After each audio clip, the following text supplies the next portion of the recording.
பாவத்தை ஏற்றவர் பலியாய் மாண்டவர், பாவத்தை ஏற்றவர் பலியாய் மாண்டவர்.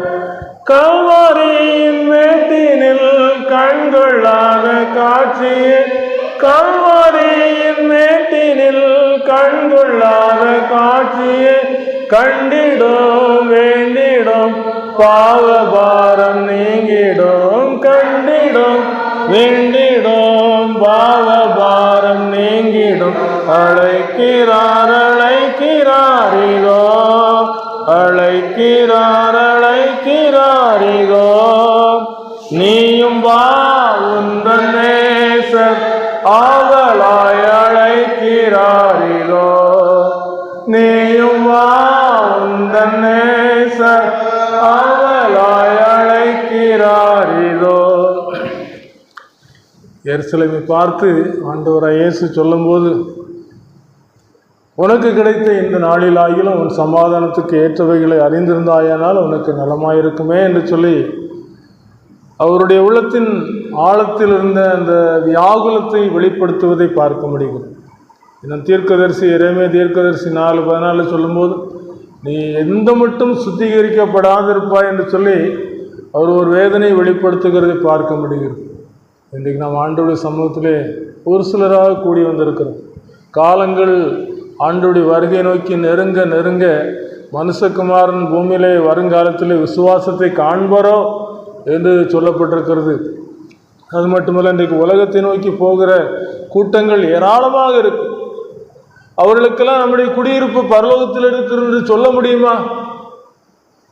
இன்னைக்கு நான் சொல்லுகிறோம், நம்முடைய குடியிருப்போம் பரலோகத்தில் இருக்கிற இந்த பூமியிலே நாம் வாழ்ந்து கொண்டிருந்தாலும், நித்தியமான இந்த உலகத்தில் வாழ்ந்து கொண்டிருந்தாலும், நம்முடைய வேதத்தின் மகத்துவங்களை எண்ணி பார்த்து அதன் மூலமாக கிடைக்கிற ஒரு நல்ல நம்பிக்கை, ஒரு விசுவாசம், இவைகளின் அடிப்படையிலே ஆண்டவரே நோக்கி பார்க்கிற ஒரு மனக்கண்களை உள்ளான மனிதனை நாம் பலப்படுத்த வேண்டும்.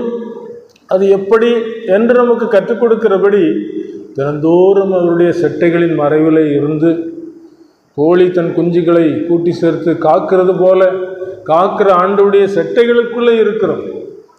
அந்த செட்டை எப்படிப்பட்ட செட்டை என்று சொன்னால், உன்னதமானவரின் மறைவு, சர்வவல்லவருடைய நிழல் என்று சொல்லப்படுகிறது.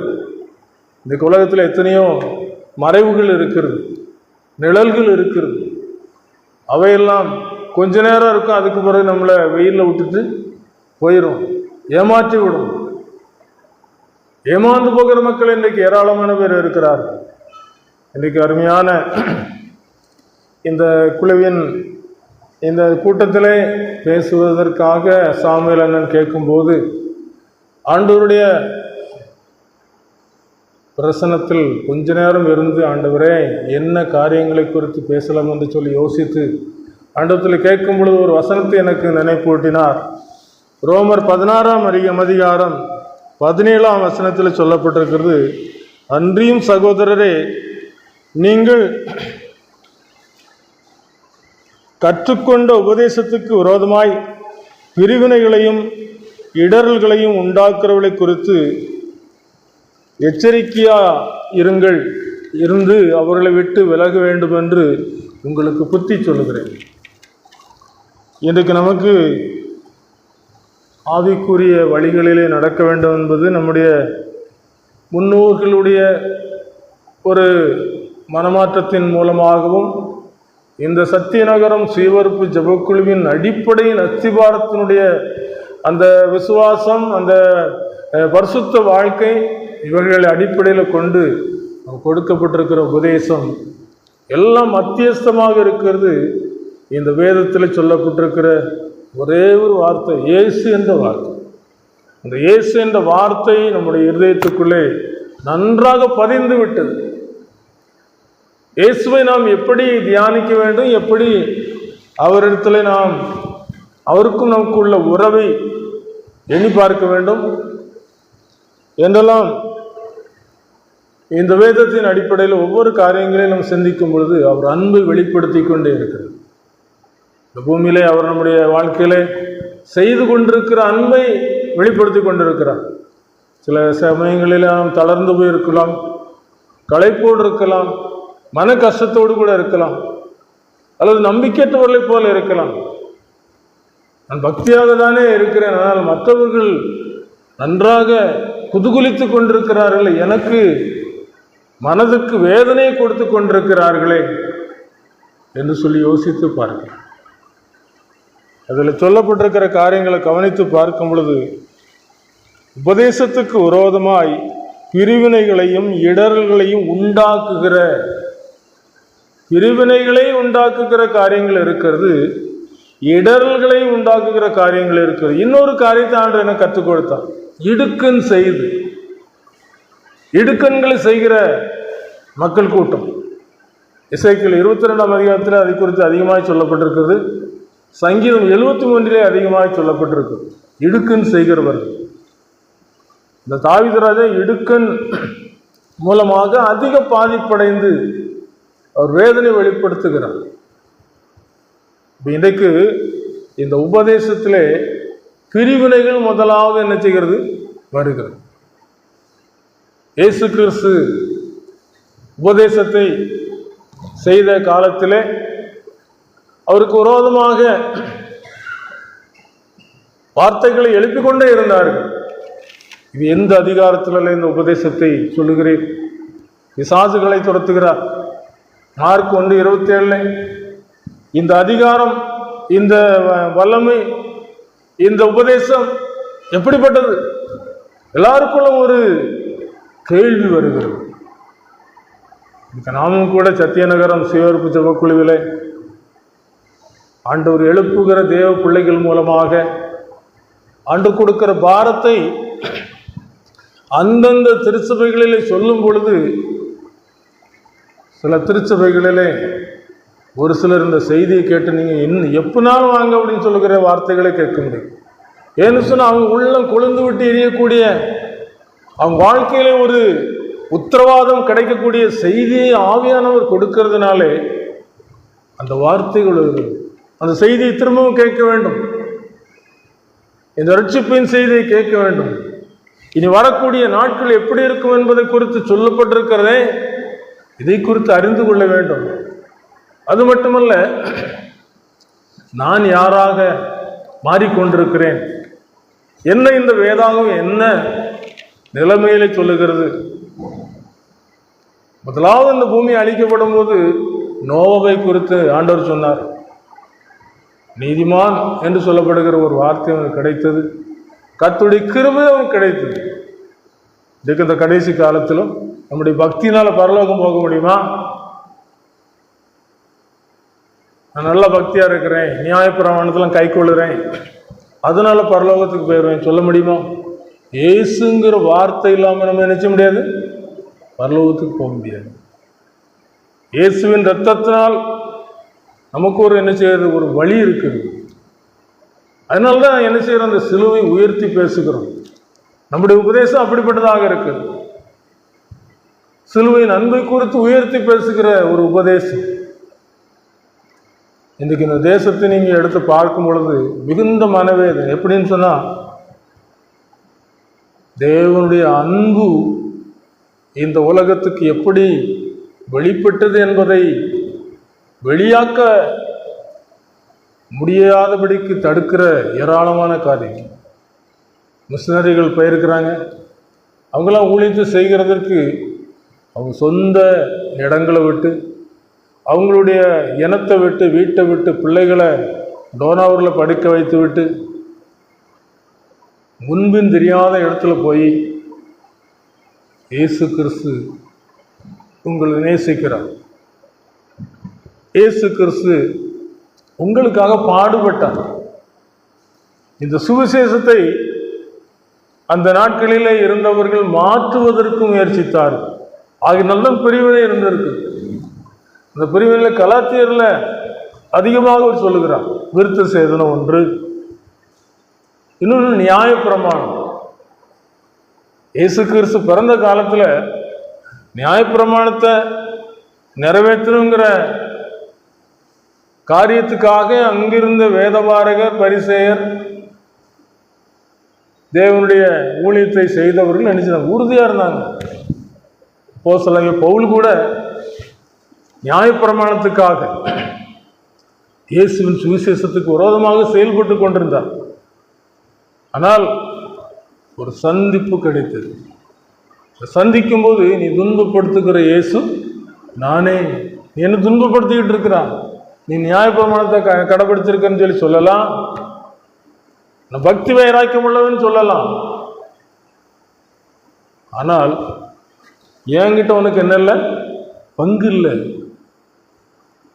இன்னைக்கு நமக்கு அவர்கிட்ட எப்படி பங்கு கிடைத்திருக்குன்னு சொன்னா, என்றோ ஒரு நாள் இந்த சிலுவையின் அன்பு நம் உள்ளத்துக்குள்ளே ஊடுருவி பாய்ந்த பொழுது அந்த அன்புக்காக நாம் சரணடைந்து விட்டோம். அந்த சிலுவையின் பக்கத்தில் போய் சரணடைந்து விட்டோம். இயேசுவை முழுமனதோடு நேசிக்க, அவருக்கு முதலிடம் கொடுக்க நாம் என்ன செஞ்சுக்கிட்டோம், பழகிக்கிட்டோம். அது எதனால் என்று சொல்லி பார்க்கும் பொழுது, அவர் இந்த உலகத்திலே என்னை தேடி வந்தார். இயேசுவுக்கு பின்னால படித்தவங்கெல்லாம் போகலை, மீன் பிடிக்கிறவங்க போனாங்க. அவங்க தைரியமாக அப்போஸ்தலர்களாக எழும்பி நின்று சுவிசேஷத்தை சொல்லும்போது, படிப்பறிவு இல்லாதவங்க எப்படி இவங்க எழும்பி நிற்கிறாங்கன்னு சொல்லி எல்லாருக்கும் ஒரு ஆச்சரியம்.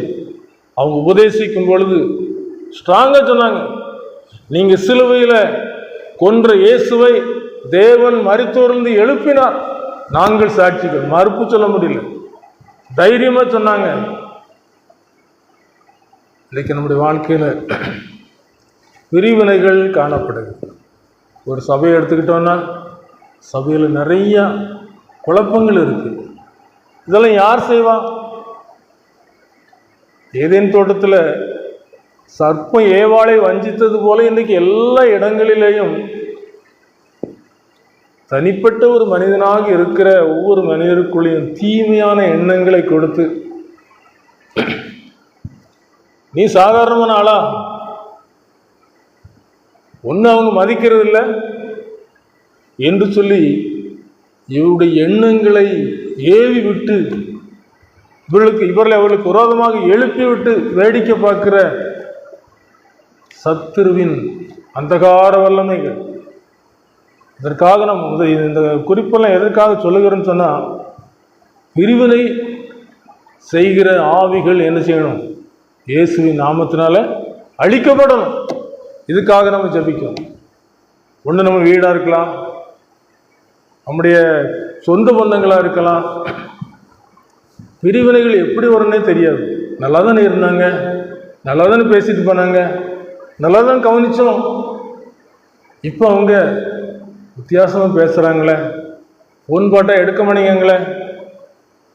காரணம் என்னன்னு சொன்னால், நமக்கும் அவர்களுக்கும் இடையில ஒருத்தன் வாரான், சிதறடிக்கிறவன் முகத்துக்கு முன்னே வருகிறான். இதை குறித்து யோசித்து பார்க்கும் பொழுது, சிதறடிக்கிறவன் சொல்லுகிறது பிசாசாக. இந்த சிதறடிக்கிறவன் முகத்துக்கு முன்பதாக வருகிறான்னு சொன்னால், நீங்கள் இருக்கிறீங்க, கவனிச்சுக்கிட்டு இருக்கிறீங்க, ஒரு சின்ன குட்டி பாப்பா நீங்கள் குழந்திருப்பீங்கன்னா, அந்த குட்டி பிள்ளை என்ன செய்யணும்னா, அந்த பிள்ளையை நீங்கள் கவனிக்கிறதுக்காக முகத்துக்கு முன்னால் வந்து என்ன செய்யும், அந்த முகத்தை காமிக்கும். இதே போல் சத்துரு என்ன செய்கிறான், நம்ம சிலுவை நோக்கி பார்த்து பரலோகத்தை நினைத்து இந்த பரிசுத்த வேதாகமத்தினுடைய வார்த்தைகளை உட்கொண்டு கடந்து போகும்போது அவன் என்ன செய்கிறான், நம்முடைய கண்களுக்கு முன்பதாக கடன் பரீட்சையை கொண்டு வந்து விடுகிறான். உனக்கு எப்படி நடக்குது, நீ பக்தியாக தானே இருக்கிறா என்று நமக்குள்ளே ஒரு உள்ளான ஒரு அழுத்தத்தை கொடுத்து, நமக்கும் நாம் யாரோடு நல்லுறவு வைத்திருக்கிறோமோ தேவனுடைய அன்புக்கும் இடையிலே பிரிவினைகளை கொண்டு வருகிறோம். அது மட்டுமல்ல, இடரல்கள் என்று சொல்லும்போது, நல்லா போயிட்டு இருப்போம், ஒருத்தரை ஃபாலோ பண்ணுவோம், நமக்கு ஒருவேளை நல்ல போதனை பண்ணுறவங்கள ஃபாலோ பண்ணுவோம். அப்படி போய் கொண்டிருக்கும் பொழுது பேதுருவை குறித்து அப்போஸ்தலர் சொல்லும்போது, அவர் விருத்த சேதனம் உள்ளவர், யூத மார்க்கத்தின்படி நடந்து கொண்டவர்.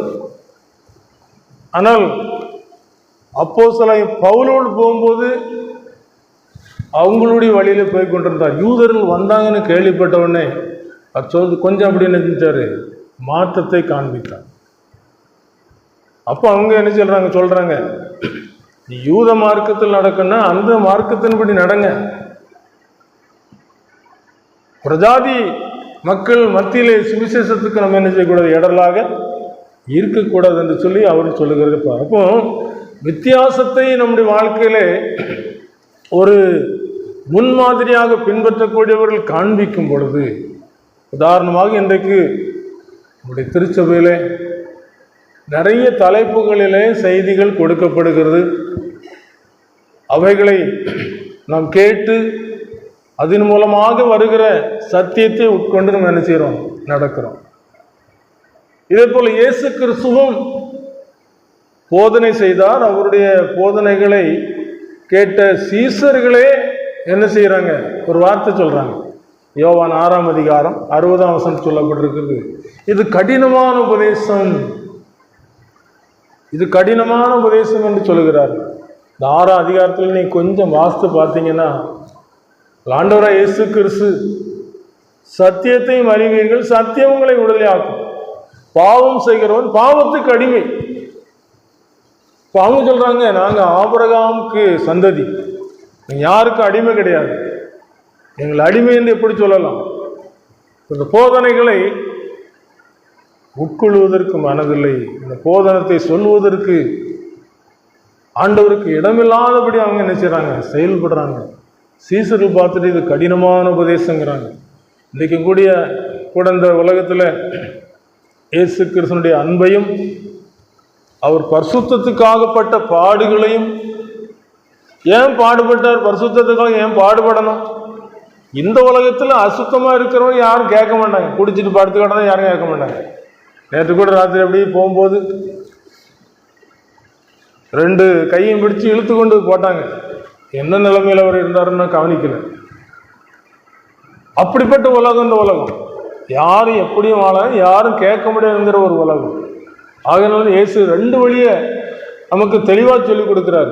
ஜீவனுக்கு போகிற வழி நெருக்கமும் இடுக்கமாக இருக்கிறதை கண்டுபிடிக்கிறவர்கள் அதை தான் பரிசுத்தமான வழின்னு சொல்றாங்க. அந்த பரிசுத்தம் எங்கே காணப்பட வேண்டும், நம்முடைய இருதயத்துக்குள்ளே அது பரிசுத்தாவியானுடைய ஒரு துணையோடு கூட முத்திரை போடப்படுகிற ஒரு காரியம் நமக்குள்ளே நடக்க வேண்டும்.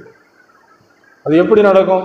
அவருடைய சமூகத்தில் ஜெபிக்க போகும்போது கண்ணாடியில் போய் நிற்கிற பார்த்தீங்களா, அதே போல் ஜெபிக்கும்போது இன்னைக்கு யாருக்கிட்டெல்லாம் பேசணுமோ, யாருக்கிட்டெல்லாம் பழகிறோமோ, என்னென்ன காரியங்கள்லாம் செய்யத்தோமோ, அப்போ என்னென்ன தவறுகள் நடந்துச்சு அதை ஆவியானவர் என்ன செஞ்சிருப்பார், நமக்குள்ளே ரிமைண்ட் பண்ணுவார். ரிமைண்ட் பண்ணி அதை திரும்ப நமக்குள்ளே கற்றுக் கொடுத்து, இதெல்லாம் நம்மளை விட்டு என்ன செய்யணும், விலகணும் என்று சொல்லி நமக்கு கற்றுக் கொடுப்பார். ஆண்டவரை இயேசு கிறிஸ்து கூட அந்த யூத மார்க்கத்தை அமைந்தவர்கள் ஒருவனை தங்கள் மார்க்கத்தான் ஆக்கும்படி சமுத்திரம், பூமியின் கடையாந்திரம் எல்லா இடத்துக்கும் சுற்றி திரிந்து தங்களுடைய மார்க்கத்தான் ஆக்குறாங்க. நான் ஆக்கிட்டு இந்த வழியில் நடந்தாச்சுன்னா தேவனுடைய ராஜ்யத்துக்கு போயிடலான்னு சொல்லி கடைசியில் அவனுடைய நடவடிக்கைகளிலே, அவனுடைய ஜீவியத்திலே அவன் ஒழுங்காக வாழக்கூடிய அந்த சாதாரணமான ஒரு நல்லடத்தை கூட அவங்க பின்பற்ற விடாம தேவ கோபத்துக்கு ஏதுவாக மாற்றிக்கொண்டு விட்டுறாங்க. இதெல்லாம் இந்த திருச்சபையிலே நமக்கு கிடைக்கிற போதனைகளிலே நம்மை சரிபடுத்துகிறதா? ஒரு ஸ்கேலை வச்சு ஒரு கோடு போட்டாங்க, அந்த கோடு நேரம் என்ன செய்யணும், போடணும், கோணையே போடக்கூடாது. ஸ்கேல் எதுக்கு, ஒரு அளவுகோல் எதுக்கு? அது நம்முடைய செயல்பாடுகளிலே சரியாக இருக்க வேண்டும் என்பதற்காக. இப்போ பரிசுத்தம் சொன்னால் பரிசுத்தம் தான், பரிசுத்தத்துக்கும் அசுத்தத்துக்கும் சேர்ந்து கலப்படமாக என்ன செய்ய முடியாது, நம்ம வாழ்ந்து விட முடியாது. இதை இந்த திருச்சபையிலே நாம் என்ன செய்கிறோம், சிறு வயதிலிருந்தே கற்றுக்கொண்டு வருகிறோம். ஆண்டவர் சொல்லுகிறார், சில காரியங்கள் இடரலாக இருக்கிறது, இடுக்கண்களாக இருக்கிறது என்று சொல்கிறார். நீதிமொழிகள் 9:9 பார்க்கும் பொழுது, ஞானவான்களுக்கு உபதேசம் போதம் பண்ணினா அவங்க ஞானத்தில் தேர்வாங்கலாம். நீதிமானுக்கு உபதேசம் பண்ணினா அவங்க அறிவில் வளருவாங்க. இப்போ இந்த திருச்சபையில் ஒவ்வொரு தேவனுடைய பிள்ளைகளும் தேவனுடைய வார்த்தைகளும் நமக்கு எடுத்து சொல்லுவாங்க.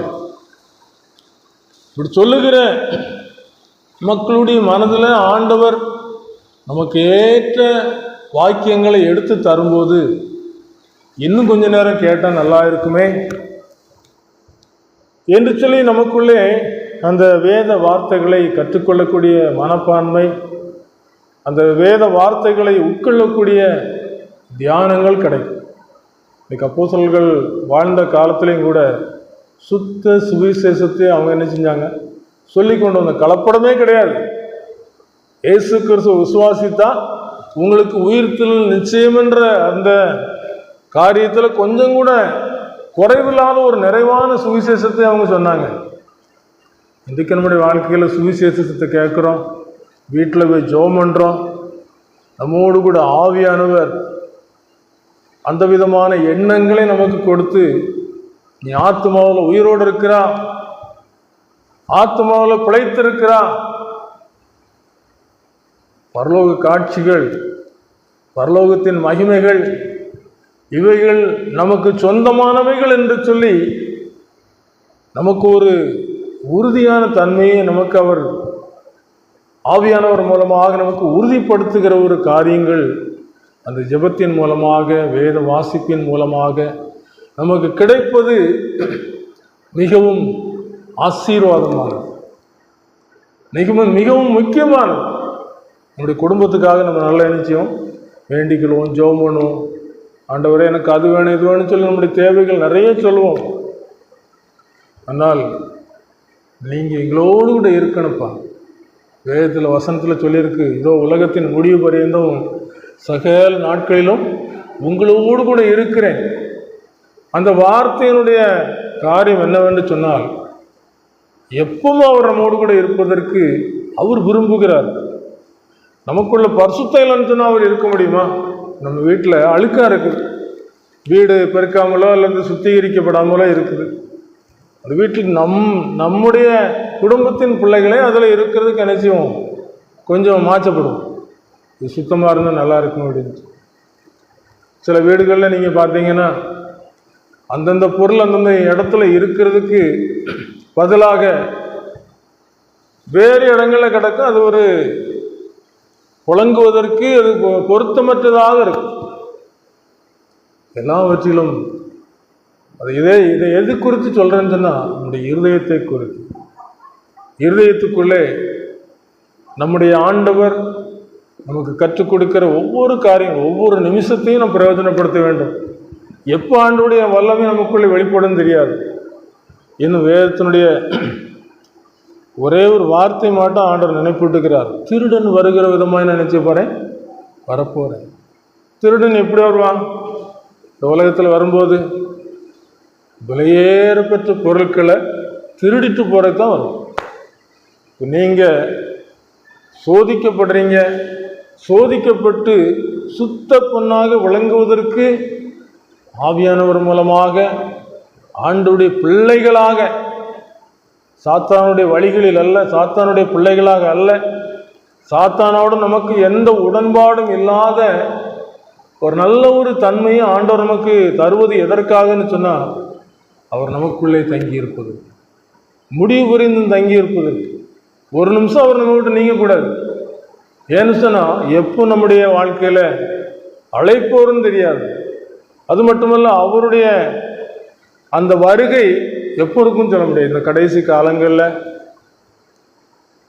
அவர் நம்மை சொந்த ஜனங்களாய் மாற்றுவதற்கு பட்ட பாடுகளை நினைத்து ஒவ்வொரு நாள் நினைத்து பார்க்க வேண்டும்.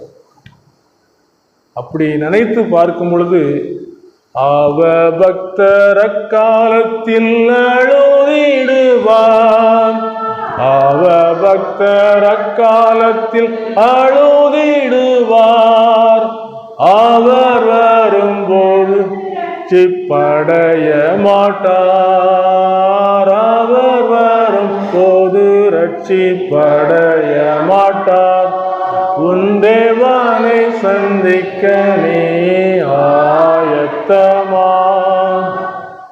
அப்போ ஆயத்துங்கிற காரியம் இந்த அருமையான சத்தியநகர கூட்டாண்மையிலே இணைந்திருக்கிற பிள்ளைகளுக்கு இந்த ஆவியானுடைய ஒரு வழிநடத்துதல் அதிகமாக கிடைக்கும்.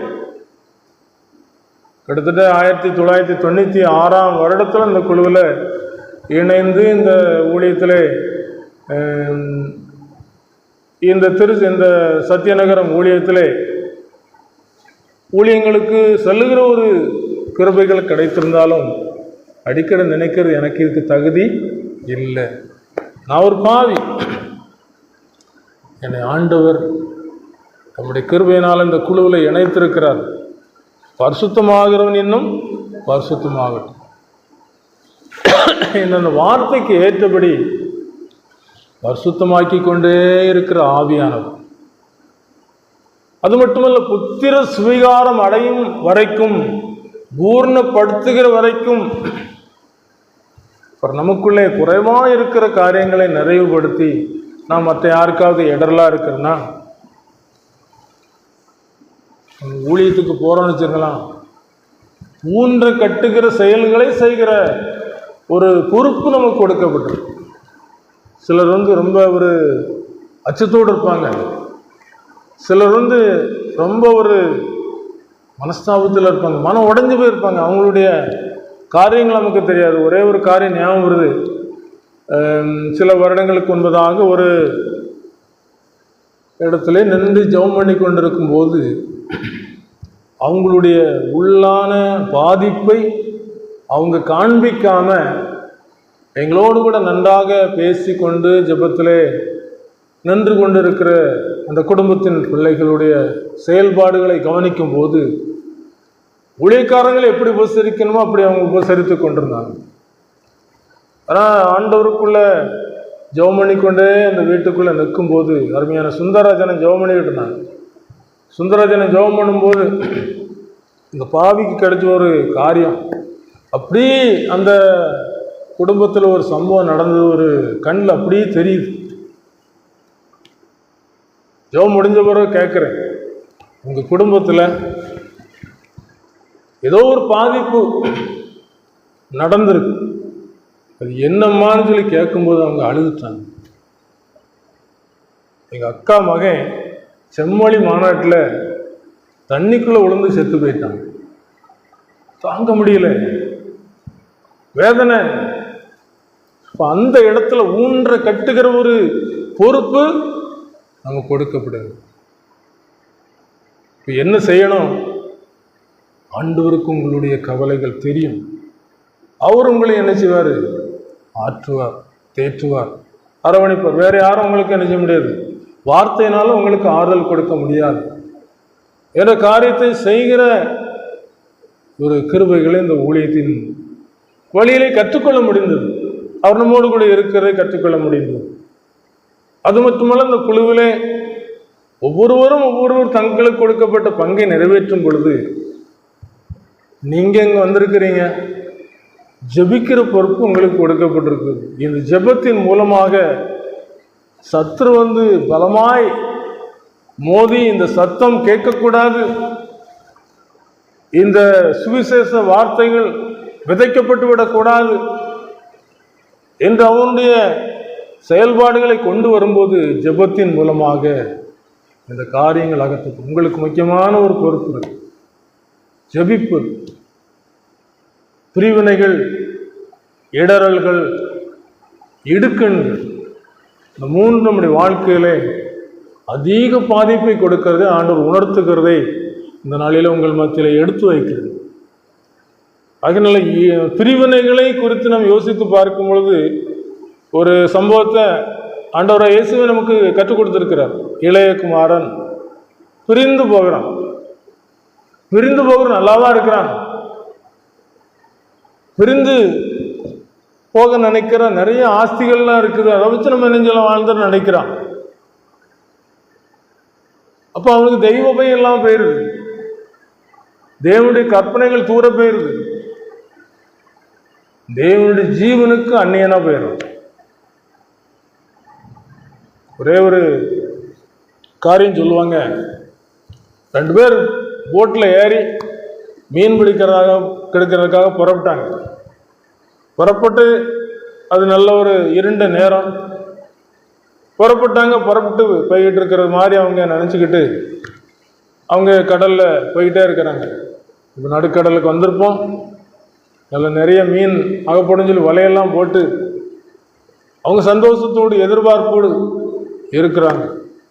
உழுது ஒடிஞ்சு பார்க்கும்போது அவங்க படகு அதே இடத்துலலாம் இருக்குது. கட்டப்பட்ட ஒரு படகு, பாவத்தில் கட்டப்பட்ட ஒரு வாழ்க்கையோடு கூட இருந்து பரலோகத்துக்கு போயிட்டு இருக்கோன்னு சொல்லி நினைக்கும்போது அந்த அனுபவங்கள் மோட்ச பிரயாணியாகி அந்த மனிதனுக்கு கிடைத்தது போல அந்த தேவ தூதர்களுடைய அந்த சந்திப்பு, தேவ பிள்ளைகளுடைய ஒரு சந்திப்பு, அந்த பரிசுத்தத்தின் நிழலாட்டம் நமக்கும் நம்முடைய குடும்பத்தில் உள்ள அனைவருக்கும் என்ன செய்யணும்?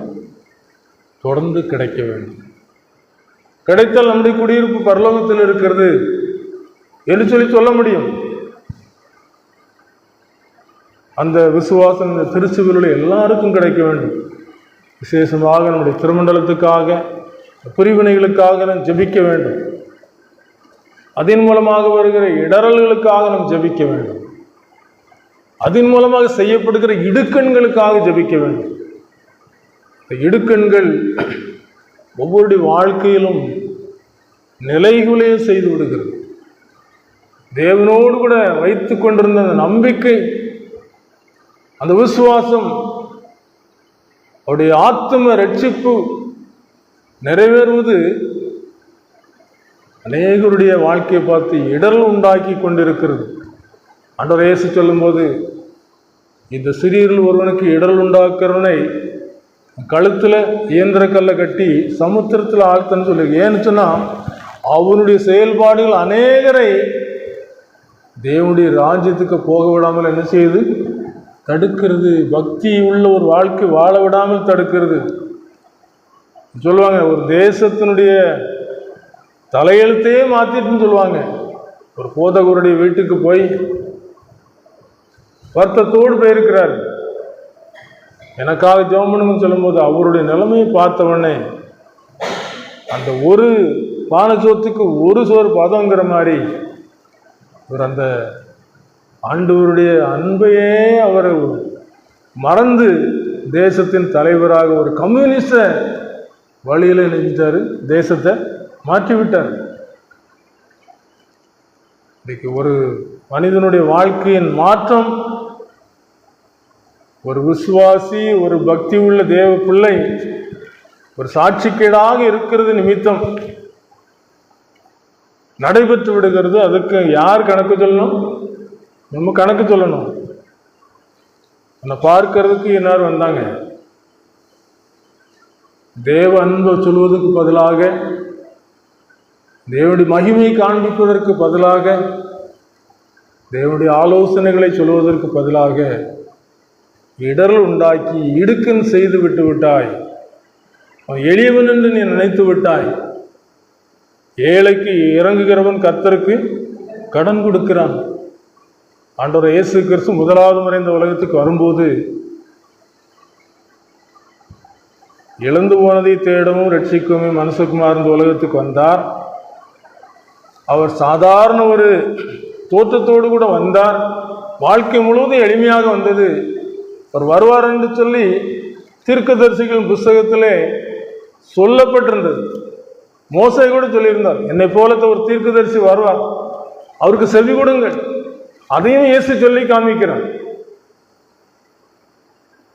மோசே என்னை குறித்து சொல்லியிருக்கிறான். அவருடைய ஜீவனுக்கு அந்நியனாக போகும்போது கடைசியில் அவர் சொல்லுகிறாரு, இந்த கல்லின் மேல் விழுகிறவன் நொறுங்கி போவான், இந்த கல் எவன் மேல் விழுமோ அவனை நசுக்கி போடும். தேவனுடைய ராஜ்யம் உங்களிடத்திலிருந்து நீக்கப்பட்டு அதற்கு ஏற்ற கனிகளை கொடுக்கக்கூடியவர்களுக்கு கொடுக்கப்படுகிறது.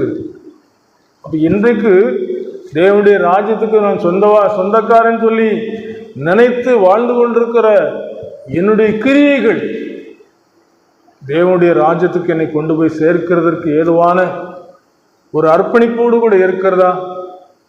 இந்த திருச்சபையிலே ஒரு சில காரியங்கள் நடக்கிறதே எதற்காக கண்ணீர் விட்டு பதறிப்போய் ஜெபித்த ஆத்துமாக்கள் எல்லாம் ஆண்டவருடைய தியாக செய்கைகளை அறிய முடியாமல் அழிந்து பாதாளத்துக்கு போய் கொண்டிருக்கிறேன்னு சொல்லி ஒரு எண்ணத்தோடு கூட ஜெபிக்கக்கூடிய ஒரு உணர்வு கிடைக்கிறதா என்று சொல்லி நமக்குள்ளே ஒரு உள்ளான மனிதனுக்குள்ளே ஒரு வியாகுலம் தோன்றுகிறது. இன்றைக்கு ஒரு தேவ ஊழியர் பிரசங்கம் செய்கிறார் என்று சொன்னால் இதில் எத்தனை பேர், எத்தனை வாலிப பிள்ளைகள், வாலிப தமிழர் ஒப்பு கொடுத்துருப்பாங்க, நான் இனி ஜெபம் பண்ண போகிறேன், இனி ஆண்டவரை தேட போகிறேன் என்ற ஒரு உணர்வு கிடைத்திருக்குமா?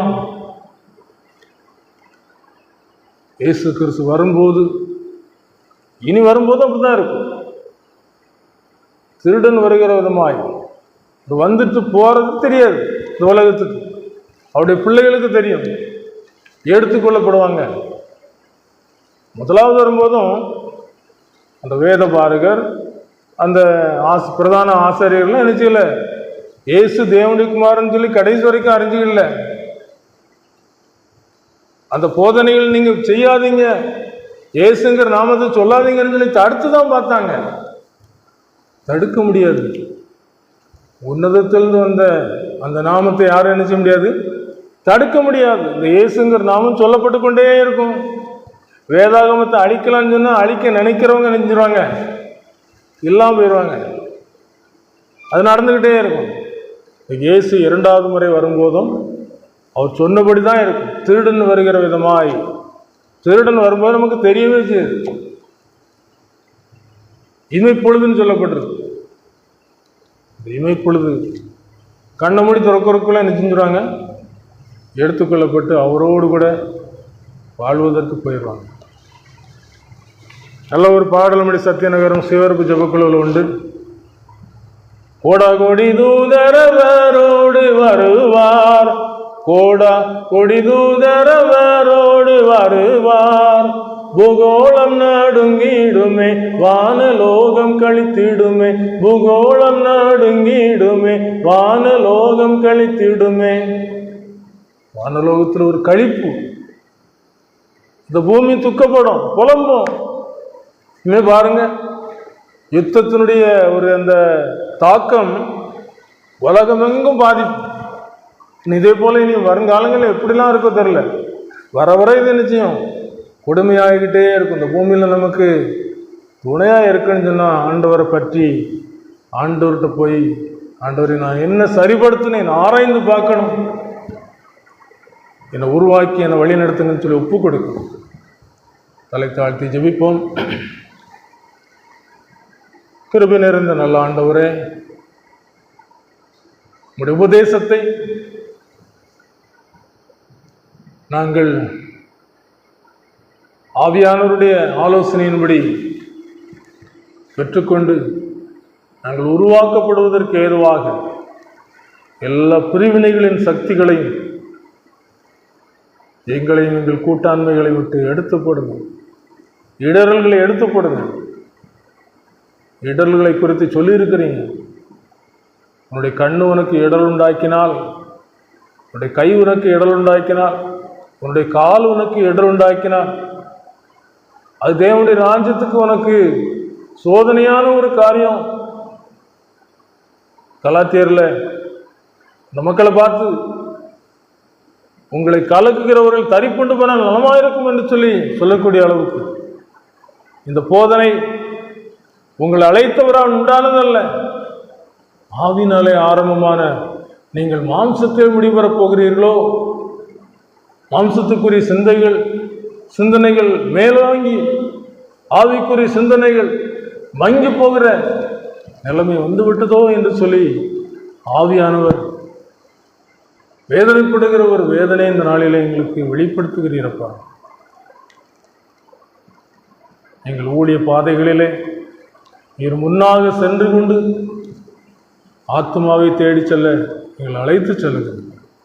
தொடர்ந்து உடைய ராஜ்யத்துக்குரிய மகிமைகளை எல்லாரையும் கரப்படுத்த நடத்தும். வந்திருக்கிற நம்முடைய பிள்ளைகளை ஆறுதல் படுத்தி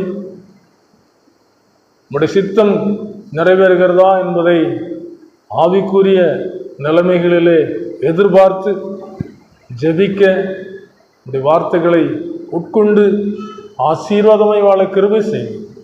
இயேசுவின் பொற்பாதம் விழுந்து கெஞ்சி மன்றாடுகிறோம் நல்ல பிதாவே, ஆமென். நம்முடைய கர்த்தராகிய இயேசு கிறிஸ்துவினுடைய கிருபையும் பிதாவாகிய தேவனுடைய அன்பும் பரிசுத்த ஆவியானுடைய அந்யோன்ய ஐக்கியமும் நம்ம அனைவரோடும் கூட எப்போதைக்கும் இருப்பதாக. சமாதானத்தோடு போ கடவோம்.